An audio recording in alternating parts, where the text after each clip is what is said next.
একটু লাল হতে থাক, লাল হওয়ার পরে মশলা দেবো।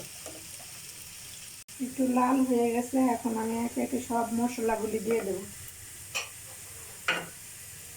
হলুদ বাটা, ধনিয়া বাটা, হলুদের গুঁড়া, ধনিয়ার গুঁড়া, জিরা গুঁড়া, আদা রসুন পেস্ট, লবণ,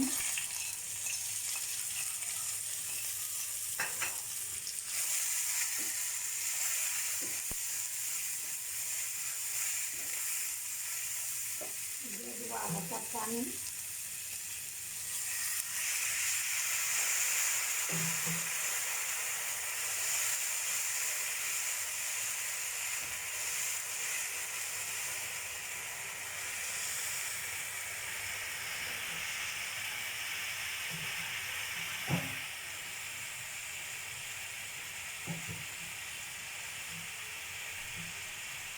দিয়ে দেবো টমেটো কেটে রাখা একটা।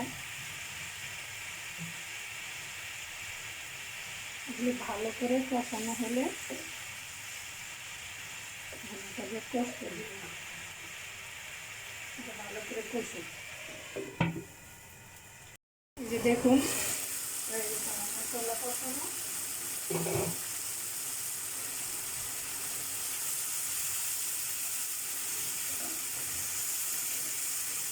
এখন আমি এর মধ্যে দিয়ে দেবো অন্য মিনিট ডালকে ভিজায় রাখছিলাম, সেই ভিজানো ডাল।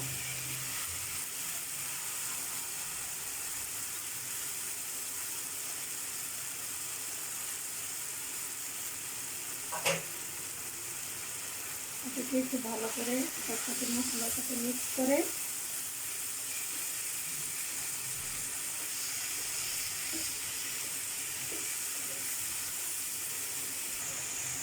মিক্স করা হয়ে গেছে। এখন আমি এটার মধ্যে পানি দিয়ে দেবো।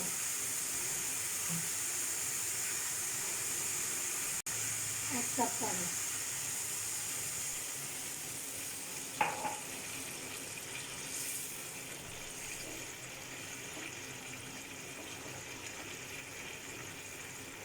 চুলার আঁচটা এখন কমায় দেব।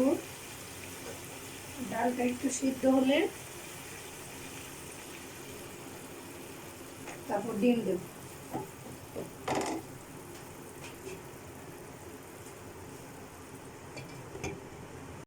এখন আমি দেখবো ডালটা সিদ্ধ হয়েছে কিনা। এ পর্যায়ে আমাকে একটু উল্টে দিতে হবে।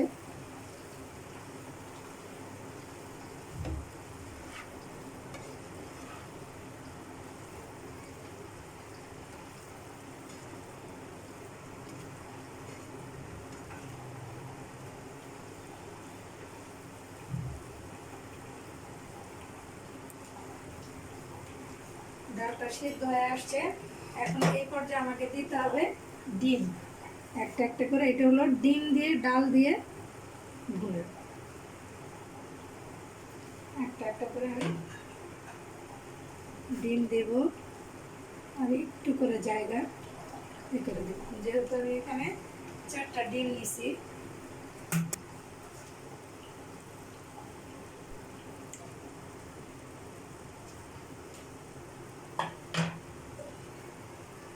আপনারা চাইলে 4টা না দিয়ে 5টাও দিতে পারেন, অসুবিধা নেই। যে যেরকম যে কয়টা আর কি পছন্দ করেন, আপনাদের পছন্দ অনুযায়ী।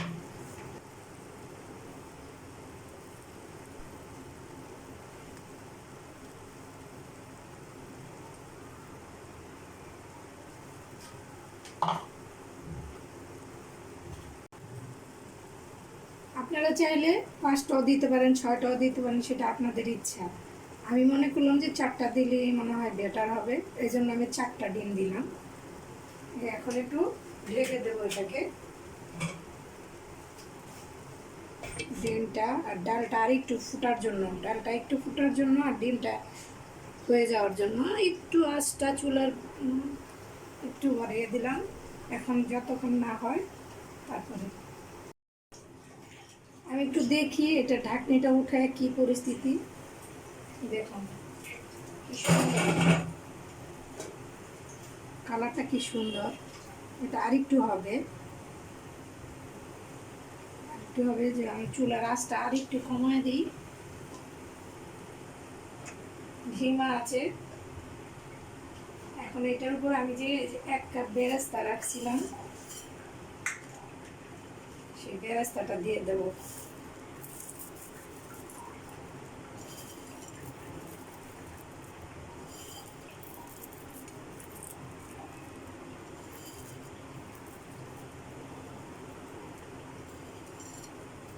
বাটিতে যখন নেব তখন একটু দিয়ে দেব।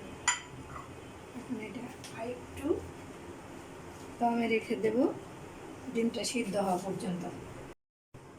এখন আমি এটাকে উল্টে দেব।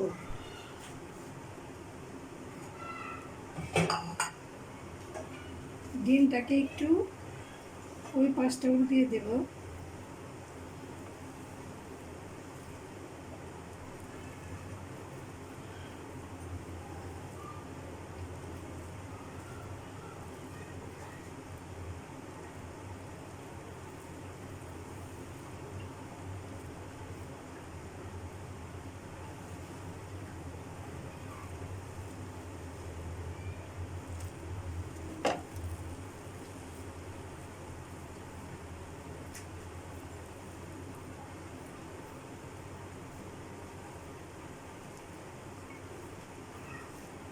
পাঁচ মিনিট, এভাবে 5 মিনিট পরে এসে আর 5 মিনিট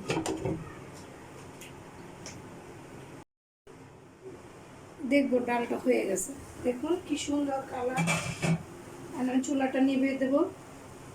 হয়ে গেছে আমার ডিম দিয়ে ডাল বোনা। এটাকে আমি সব করে দেখাবো।